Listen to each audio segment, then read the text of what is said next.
here with another budget update for you. So committees have now finished hearings, and that means we've heard from the public on what their budget priorities are, and we've heard from the agencies on how the cuts are going to impact their day-to-day offerings and services. And for my committee, that means essentially cuts that are going to impact people's rights, people's services, people's trash pickup, all of the things in the Committee on Public Works and Operations. Today's meeting of the full council allowed us to dive into the work that all the committees are doing, and this is really important. This is only the second year that we've been having weekly meetings, and it's such a useful opportunity to hear from colleagues about how they're approaching the budgeting work, where they need to fill holes, and where they're interested in helping fund things.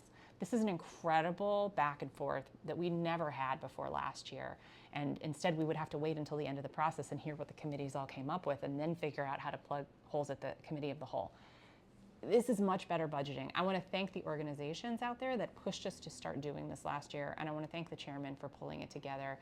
I heard a lot of really good work being done in different committees, and I also heard about a lot of cuts that I want to help fulfill.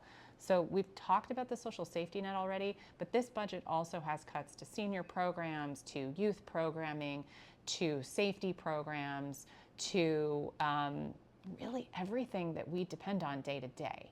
So in my committee, I'm going to plug the holes for my agencies, and then I'm going to see if I can send funding to the Committee on Human Services or the Committee on Transportation and the Environment or the committee that oversees seniors and youth, and we'll work together on that. Now, next week, we are meeting to talk about revenue.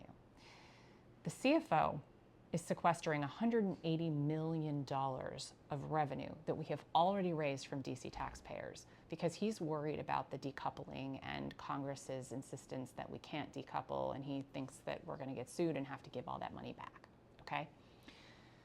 There's a lot of lawyers out there that think that that is implausible, unlikely, and that we would never have to give all that money back. But also, I don't want to preemptively give back any money. We already taxed our taxpayers.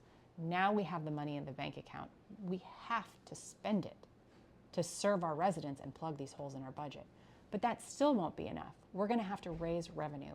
And I need everyone to know that we've got to get all the council members working together. So you've got to talk to all your council members about raising revenue by asking those who have the most to give a little bit more to the people that have the least. This is a huge priority for ensuring that we restore our social safety net and all these programs that impact DC residents. We have to come together as a body to ensure that we plug those holes with new revenue.